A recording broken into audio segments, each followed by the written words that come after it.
Zsuzsi, welcome. I would love to start with just a quick little intro about who you are so that people get to know you a little bit.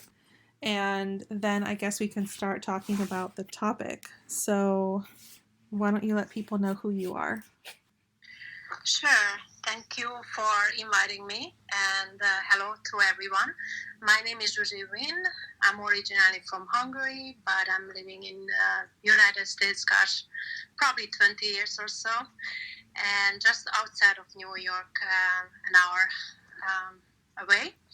And I'm a still life product photographer for the home furnishing industry. I'm also a prop stylist and visual display artist. Through my experiences as professional in the home furnishing industry, I worked trade shows to set up. That's where my visual display experience coming from. So I did window displays, um, trade trade showroom designs through United States. I was also a visual merchandiser. So basically, I have a wide range of experiences in the home furnishing industry, both sectors, in retail and wholesale. So I apply this to my own photography skills that I believe it's the perfect fit. And I think not. I believe it helps me to create a strong visual story through my images. And currently, I have my own home studio focusing on small scale product photography because that's all I can manage. But I'm hoping down on the road when everything gets back to normal, and I could have my own commercial space. So that's my one of my dream. So that's my kind of short intro. Awesome. I love how much experience you have in this world of home product and styling for display. I'd like to start by just asking you, since you are also a photographer, uh, what sort of differences do you see from working with, say, an interior designer and photographing a space? We do tend to get these vignettes and details, but it can be quite different from shooting for an actual home brand and focusing on their product. And this is just, it seems to be very different, but I can't quite put my finger on how. So, in your experience, what sort of differences are there between when you're working with an interior designer as a photographer versus as a photographer working with a home brand and really working on shooting for their branding and their product? Fair enough. I mean, it's interesting that you're saying it's different. I would love to know more that why you think that. But I can tell you based on my experience is basically before I started my own company, I worked for a national brand furniture here in New York, and I was an art director running their photo department. Basically, I built out their studio with hiring, training, and coming up with the brand imagery. So it's definitely was a high volume based production, and we focused on products, but we created sets, make believe, different types of rooms. So I guess that's can relate to what you do and the listeners when you take pictures with an interior designer, and let's say that interior designer is very proud of some type of custom finish that they did for, let's just say, for a chair. Then I'm assuming she's asking you to zoom in and do a more a close up, a vignette shot. Am I correct? I just want to make sure we're talking about the same.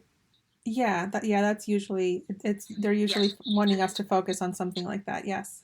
Okay, so basically, in my perspective, I don't see difference. Again, I never done being in an interior room and working with an interior designer to take pictures, but how I would approach it, I think it's almost the same. It just we are definitely focusing on the features and the benefits of the product. So we can educate the consumers when they look at an image why they should buy that product. So there's different way to demonstrate that.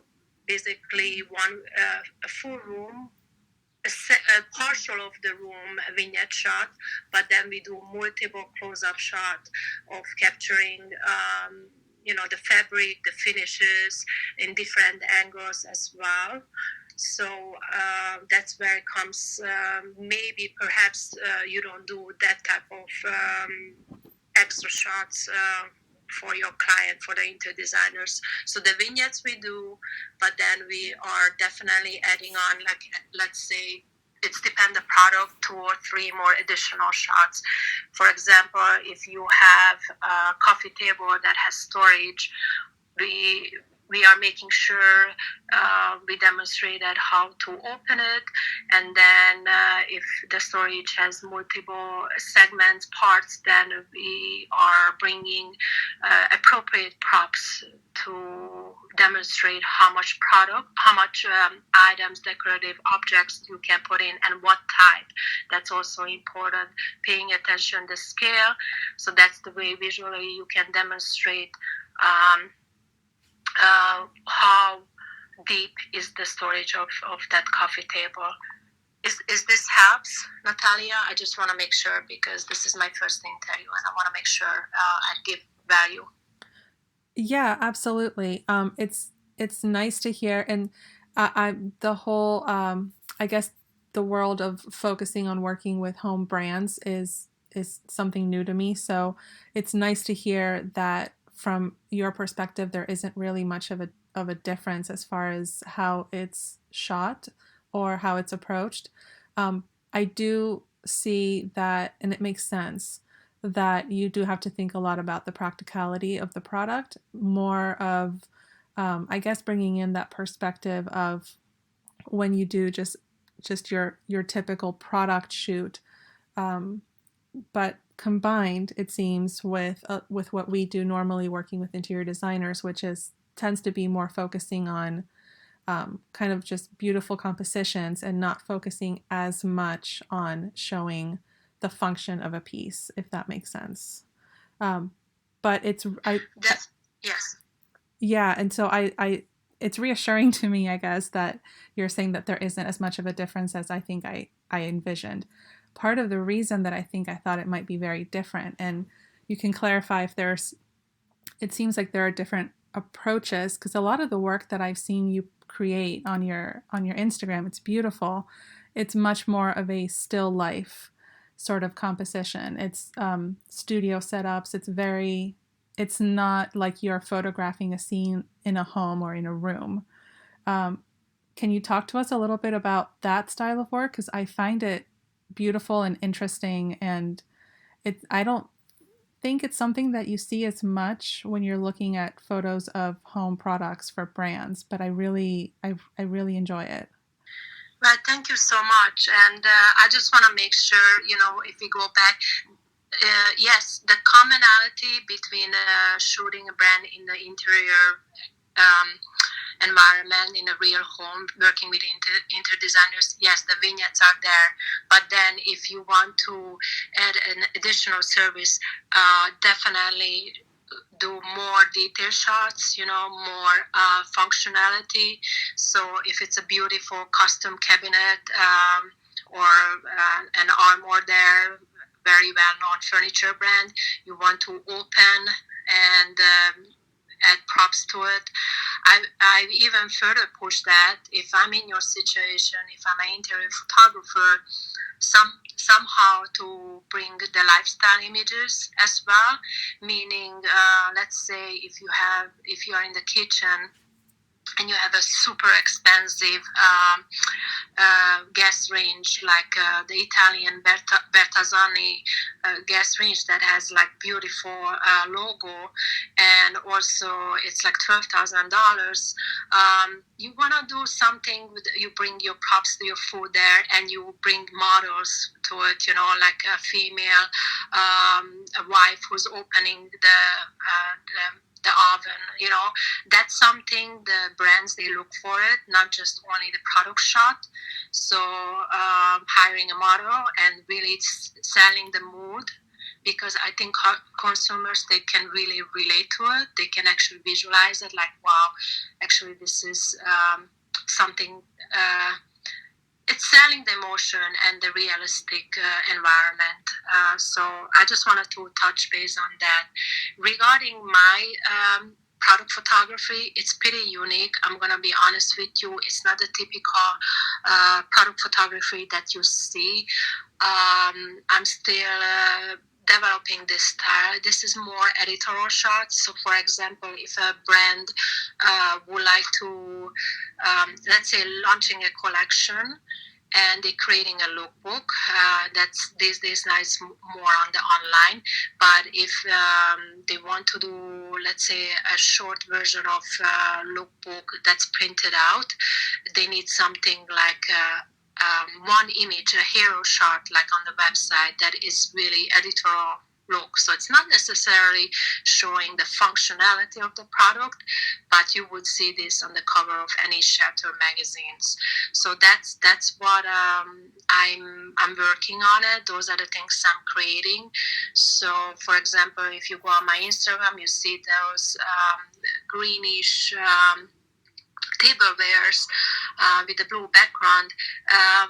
That's not the typical product photography, right? Because you would want to set up a table and put the glassware next to the plates and napkins and the whole traditional setup.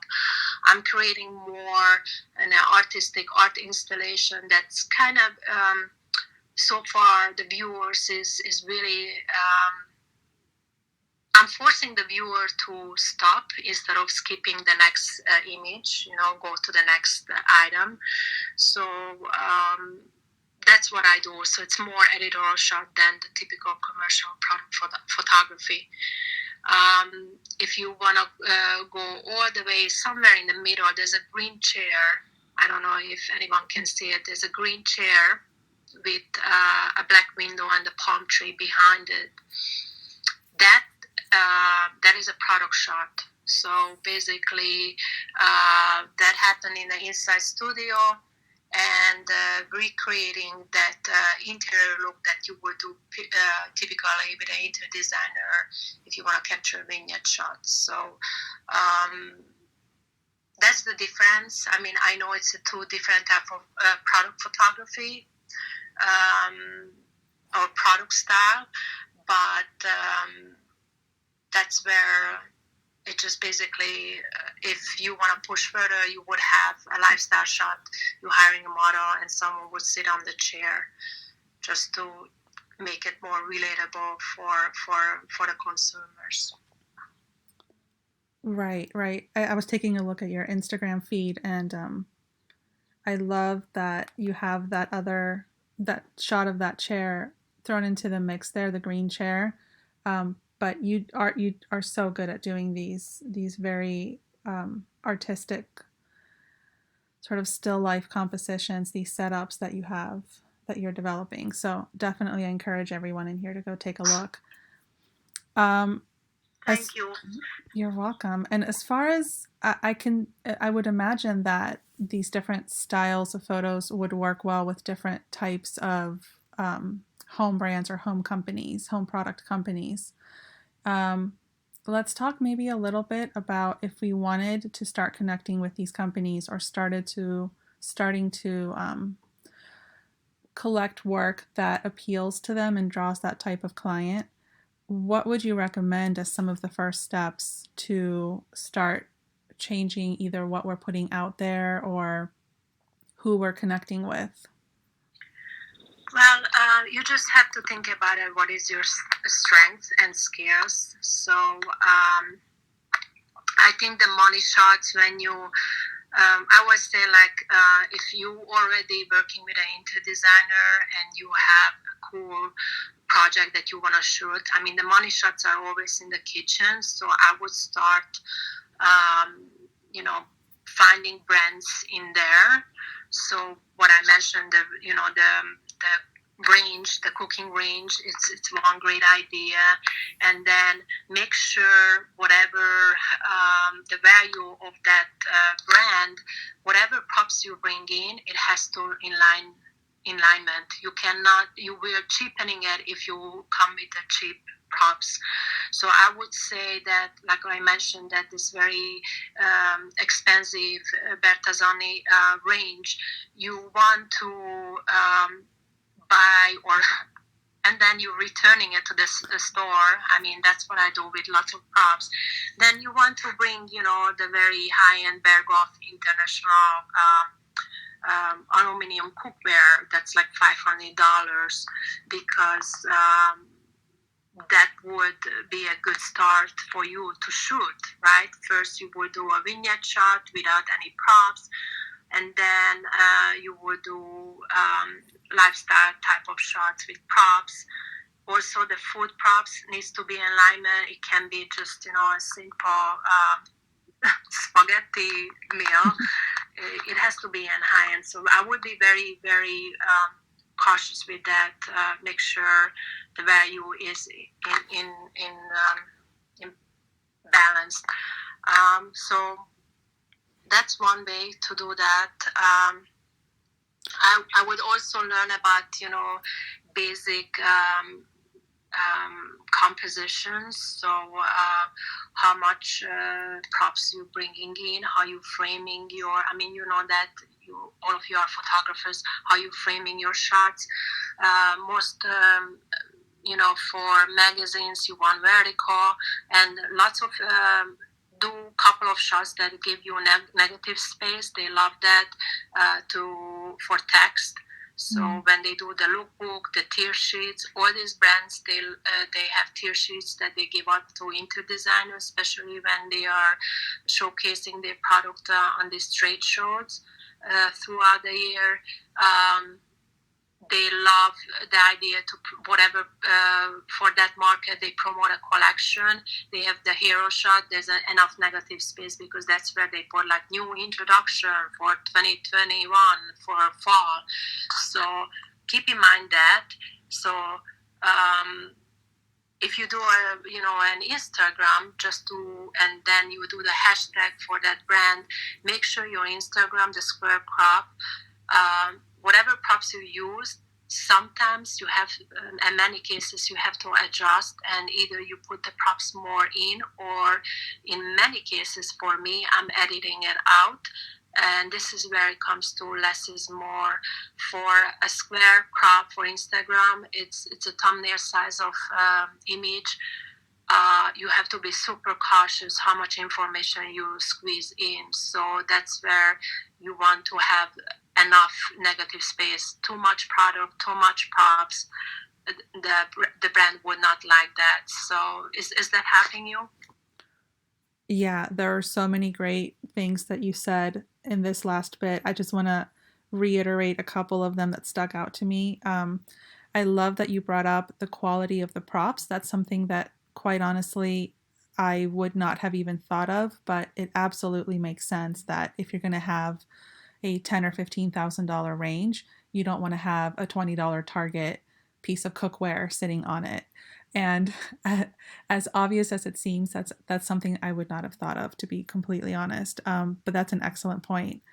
And also the point that you made about leaving the negative space. I know that that's something that I've thought of and done when it comes to creating graphics and that sort of thing. But again, that's something I never would have thought of when it comes to photos that I'm composing to be able to sell or pitch to a product brand. But again, that makes perfect sense. Absolutely. And then in conjunction with that, keeping in mind the small area that you have for an Instagram square crop and being really selective with how much info is in there. So excellent points. Yes, that helps a lot. Um, when it comes to, so if we're on an interior shoot and we see, for example, this beautiful range, and we are able to take some additional photos of it, and I've definitely pitched photos for licensing to companies after a photo shoot and said, hey, I have these photos of your beautiful tile or your beautiful range or whatever. um, I'm not sure if you have experience with this, but would that be a way that you would recommend as far as kind of getting your foot in the door with some of these brands, or is there a better way that you would recommend to get to know the people behind the brand that could potentially lead to you being directly hired by them? That's a tough question. I don't know because I never done that. Usually, how I approach brands is I go after. I introduce myself. Actually, I have my own, almost say like a branding kit. It's very simple. It's like 13 pages, I believe, that basically introducing myself, very short version of my bio that people usually would see on the website. Then I describe my approach, how I usually tackle, or what is my how I usually approach, yes, the images, and what makes me different. I include a couple of images that is related to them, past project. So in your case, you can make it up. You can just, find these brands. Usually bigger brands will have, I think you're going to have tougher time because I think a lot of people would do it. But this is where I think if you partner up with an interior designer and she give you a list in advance, you can do kind of your own research for all those vendors and see who would be not the big guys, but like the mid-level one that you can approach.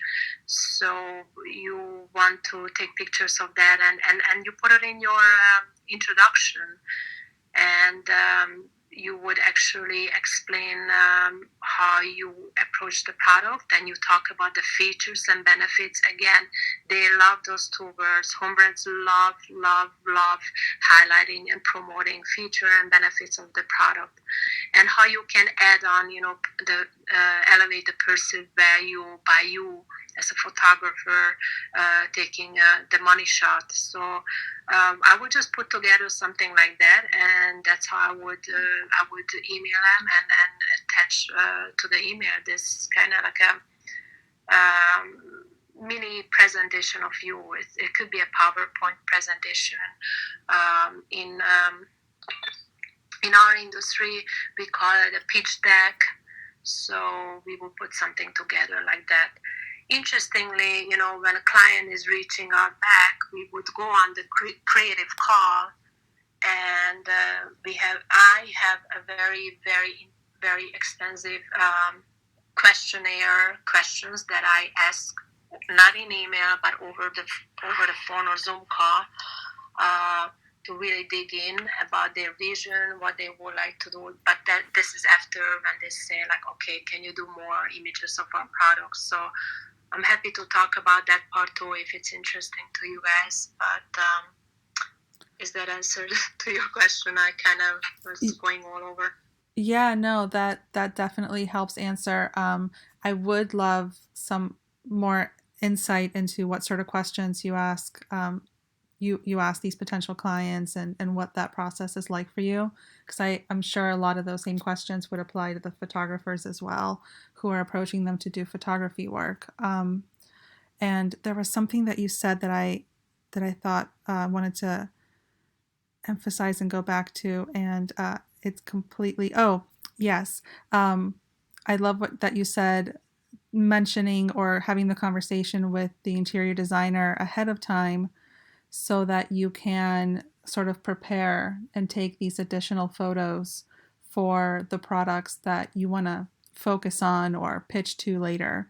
I thought that was a really important point as interior photographers to consider if there's a client that does, which is really beautiful high end work, to consider having the conversation with them or saying, hey, are there any standout products in this project that you think would be worth featuring?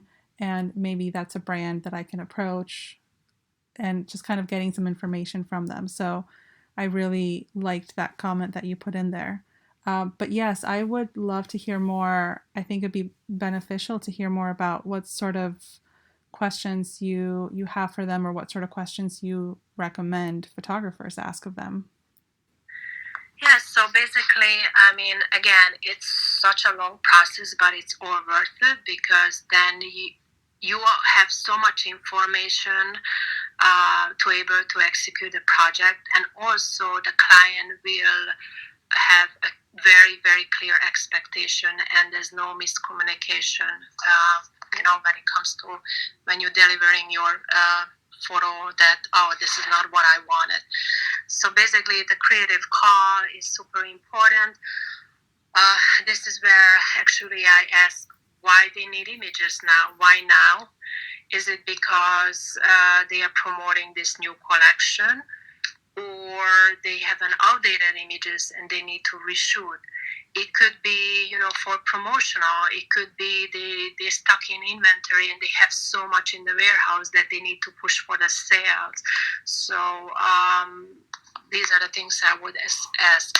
And then the outcome, like where these images will go. Is it for, publications or social media or website or lookbook, tear sheets? Super important.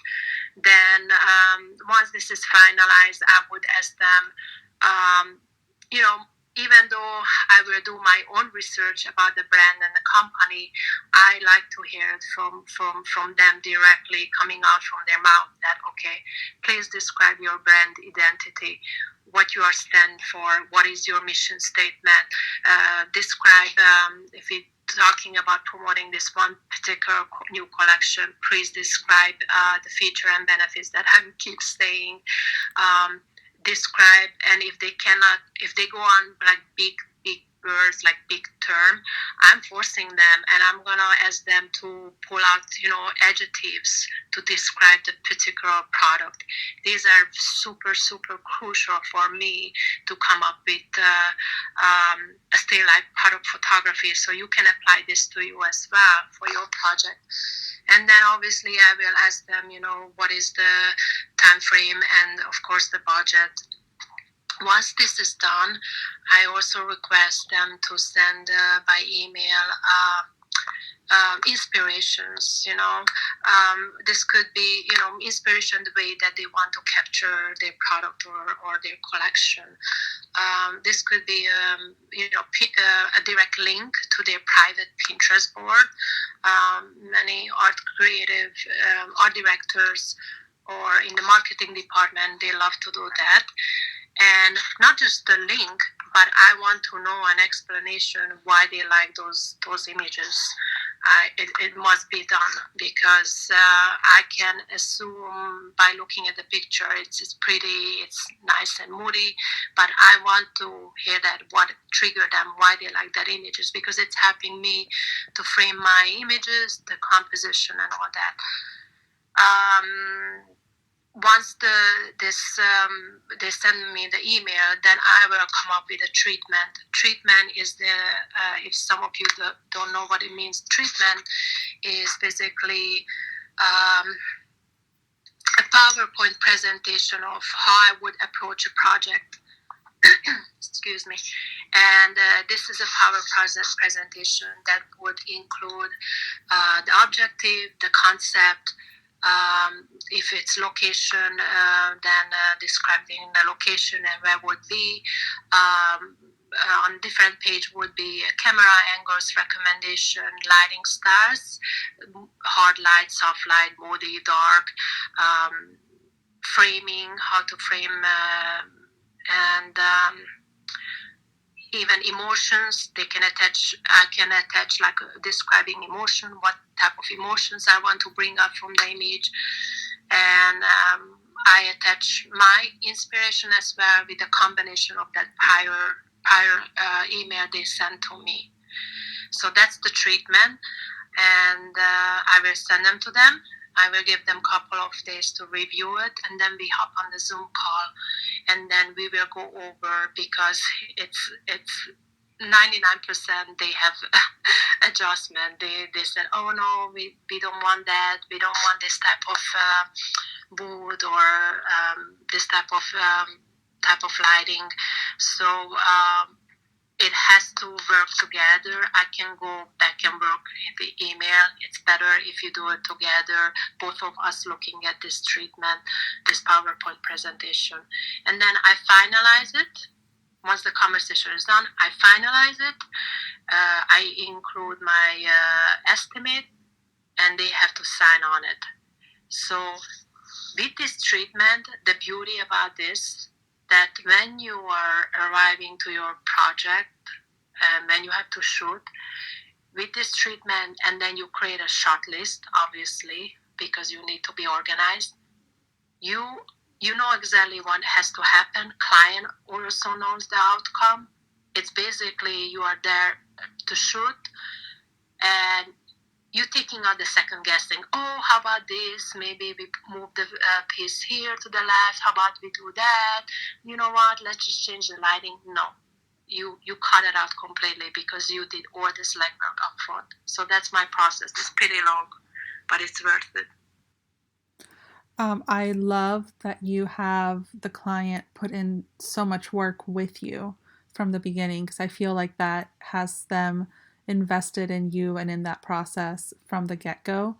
And I would imagine it's definitely a big, almost a big test of how committed they are and how they're going to be working with you the rest of the rest of the time for the project, because that's definitely a good amount of feedback to ask to get from them. But yeah, I could see that being incredibly valuable. So I loved hearing that. I have a couple of questions. When you talked about asking them about the usage of the photos, is that for you, is that to determine more about composition and approach for lighting, for feel, for for the vibe, or is it more about determining licensing costs? Does that play into your quote, different types of usage, different types of rates? Yes, both. It's for both. Yes. Okay, that makes sense. That makes sense. And then you mentioned, of course, putting together a shot list. It sounds like when you're creating the treatment, which is what you were talking about, kind of detailing everything, that essentially gives you the shot list, right? Because you're going sort of shot by shot on camera angle, lighting, and the mood and all of that. So the shot list is created with the treatment, or is the treatment more? Is it not shot by shot? I think we lost you for a second. Oh, I'm so sorry. Did you? I'm not sure if you were able to hear my question. I was asking about. Yes. Oh, you did. Oh, okay. Go ahead. Yes, basically, treatment is the overall approach of the project. So I'm not putting too much details into it, but actually, when I create a short list, it's almost look at that like helping me to organize my work for that day. So, number one shot, I will have this many images, this type of product, I will put the SKU number into it, and I already know exactly how I want to set up my lighting. So, and props, I'm listing my props, what I'm going to use. So I'm very organized. I don't have to think about it, okay, what should I use? So the treatment is just the overall approach, and then the shot list is really the specific, on this day I'm going to shoot this many images, this particular product on this angle, this lighting, this props. Okay, that makes sense. Thank you. Um, With so much, that's a lot of work up front, and it absolutely makes the job easier. My question, what comes to mind is, are there ever um, potential clients that you are put in contact with who do you have some sort of screening test to see if it's a potential client that is, for lack of a better word, if they're worth investing that sort of time on your end to prepare all of this information? Do you have some sort of preliminary screening? Is it the initial questions in your email? Yes, and the Zoom call, I can figure out, talking. I mean, it's not guarantee, unfortunately, but if someone is spending time to get on the phone, or even better, to be on the Zoom call, and they send very specific inspiration already in advance, and they're talking about, they have an overall idea. Okay, we want to promote this product, let's say like a textile company, and they're saying, okay, we need coordinating pattern shot, we need color-based pattern shot, then we need mix and match color group shot. Then I already know they are really serious. If someone just saying like, oh, we need a promotional to promote this brand, then we need it for social media, how much is your fee? I already know that's like, I have to then make a judgment. Okay, let's hop on the call, let's have this quality conversation, and if it's still continue like that, then I know that client is not serious, and I will not bother to create a treatment for them at all. Yeah, I would imagine it's just you're investing. Because Yeah. yeah, I'm sorry, Natalia, because they're just fishing for ideas. Basically, they want me to create a treatment, have the approach and idea, and then they take it. So that's why I have to be super cautious with that. Yeah, and that's totally understandable. I mean, that's a lot of your time and vision being invested. Um, so I want to make sure that we leave some time for if anybody has questions. So just keep in mind, if you're coming up here, just know this is being recorded, but I would love to open up the floor to anybody that has questions for Zsuzsi about this type of photography, working with home brands. So if you do, please hit the raise hand icon and we can get your questions answered. And in the meantime, are there any, I know you mentioned kind of early on, you mentioned composition, different types of compositions, and you went over some of it. Are there any particular tips for styling or composing that are more in the home product arena, more so than the interior design, that you would recommend beyond sort of your typical interior design vignette or detail? I think, I mean, interior designers, they know that, and there are a couple of styling rules. I don't like to use the rules, but like um, tricks that we use that we can rely on it. Top of my head, it's like 7 of them. It's basically rule of 3, variation, creating visual triangles, anchoring, breaking the planes, rule of thirds, which we all know, and layering. So these are the things when we set up a vignette or a close-up for the home brands, we are applying it.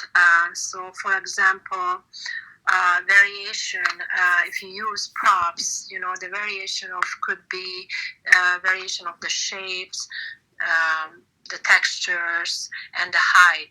So if you have, if you want to shoot, let's say, a kitchen countertop, right, maybe next to the sink, you want to make sure you have, for example, you can bring some living plants, live plants. I would never say bring fake plants. Fake plants cheapening the shot, and you can tell, because I don't care how expensive you can find a fake plant, it's still gonna look like fake plants. So always I recommend using real ones, and use neutral props that's not in conflict with the brand. That's always safe. You cannot go wrong. So neutral, off-white candle holders, or trays or books. So rule of three, uneven numbers always look better. So if you have a set of three vases, different heights, and it doesn't have to be all three vases, but at least two is similar, and the third is like a different type of prop. What's And the I'm one? talking about variation of texture, pair up, clean modern as something that's a little bit rustic. It's just better. If you put all shiny objects together, it's just too much for the eye to take in. That's overkill. Breaking up the planes is super important. So not just think about horizontal props, but vertical props. So that could be trays, stack of books, on the side, flat, and then. But then that's where the stylist comes in as a professional.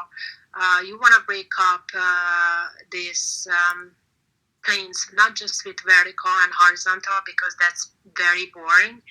You break up these two lines with unexpected objects, which doesn't belong to horizontal or vertical objects. These are the things that, if I'm thinking about like sculptures, that or some round spheres that you can break up. So that's really good. We use that. Layering is, for example, if you shoot a ottoman, and this is something your interior designers do well, I think, put a blanket over it, but then put a tray over it or a stack of books. Um, so what else? Grounding or anchoring. When you have too many objects and it's kind of like insignificant or small, better to grouping them together and anchoring it with either some type of trays that you can put underneath. So that means anchoring. Is this helping you, or is this way too much information? No, Because I'm passionate about talking about it. these are fantastic. I love it. The one that jumped out that I wasn't sure what it was, but you went over it, was the breaking of the plane.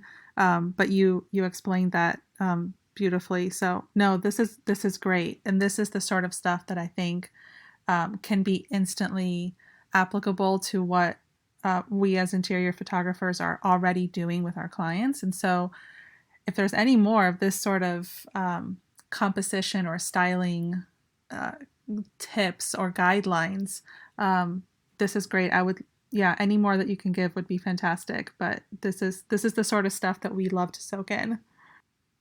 Yeah, I guess the visual triangles. That's always good. For example, if you have some kitchen open shelves, those are very popular now. No one has the upper cabinets anymore. Looks like. So, for example, you can apply the visual triangles. So, whatever object you use, you step back and you just look at these objects and try to fit in the shape of triangle. So, this could be asymmetrical as well. It doesn't have to be symmetrical to have like a tall object in the middle, and then on the each side of that, it's like a two. One is medium size, one is shorter side. So it could be asymmetrical, but not just think about it, using just, the set of three props and put it in a triangle shape. It could be, think about a triangle shape is like let's say the objects is like footprints. So you could have a group of something here, and like let's say 3 or 4, 5 items on the left side, and then on the shelf, and then you have one in the middle an artwork, and on the right side you have again a group of smaller objects uneven, and that whole entire shelf, it becomes one big triangle. Okay, so small groups within the one big composition that creates a triangle. That's always very eye pleasing, and it really works well on open shelves, and even if for creating like an art collection on the wall.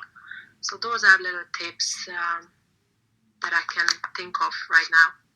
Those are great. Thank you. Thank you for all of those. Um, all right, so I haven't seen anybody raise their hand. Everyone's real quiet.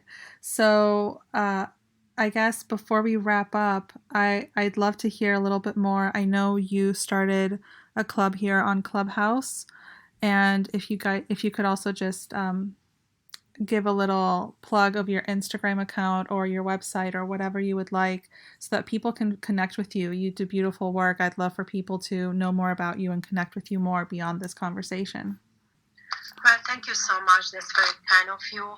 I just started with co-moderating Pamela, and our club is called Home Brands Imagery, and we had our first chat last week. It's just welcoming people to the group, but basically talking about how to create a compelling brand imagery for makers, for interior designers, and any home lifestyle brands for the home furnishing industry.